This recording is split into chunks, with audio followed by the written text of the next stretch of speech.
Le passage de 2 Corinthiens 4, 11, 12 est la pierre de touche de tout ce qui concerne cette expérience de la croix, de tout ce que signifie la conformité à sa mort, conformité qui permet à la puissance de la croix et de la résurrection de Christ d'agir en nous quotidiennement dans la vie pratique. Nous qui vivons, écrit l'apôtre, nous sommes toujours livrés à la mort pour l'amour de Jésus, afin que la vie aussi de Jésus soit manifestée dans notre chair mortelle. Ainsi donc la mort opère en nous, mais la vie en vous. Ne croyons-nous pas d'une manière évidente que David a été livré à la mort quand, dans une heure de souffrance intense, il s'est écrié « Mon Dieu, pourquoi m'as-tu abandonné ?» Le Saint-Esprit a pu alors faire entendre par lui les paroles prophétiques qui devaient annoncer la mort de Christ au calvaire. Une compréhension nouvelle nous est accordée de ce que comporte la vie de Dieu dans l'âme humaine. Nous voyons qu'il burine dans le tréfonds de sa créature les messages divins qu'il cherche à communiquer par elle. Même d'un prophète, il n'a jamais fait une machine, mais il s'exprime par un cœur et par une vie qu'il a préparée dans la fournaise de la souffrance. La question qui se pose aujourd'hui à beaucoup de chrétiens est celle-ci. Comment l'Église de Christ va-t-elle être préparée à rencontrer le Seigneur ?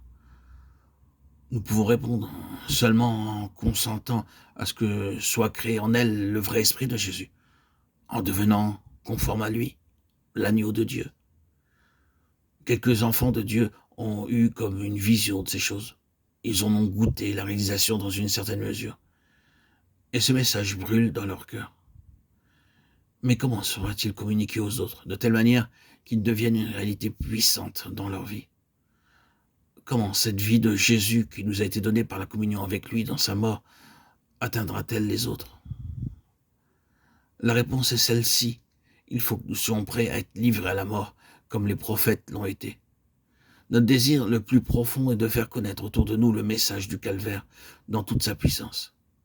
Mais cela ne peut être réalisé que dans la mesure où il est œuvré en nous en premier lieu, comme il a été dans les vies de Jérémie, de David et de Paul. Sommes-nous prêts à vivre ce message dans les larmes, s'il le faut, comme David, qui a gémi et pleuré en faisant les expériences décrites dans le psaume 22, avant que le Saint-Esprit puisse lui inspirer les paroles de ce psaume qui nous donne le portrait prophétique de Christ ?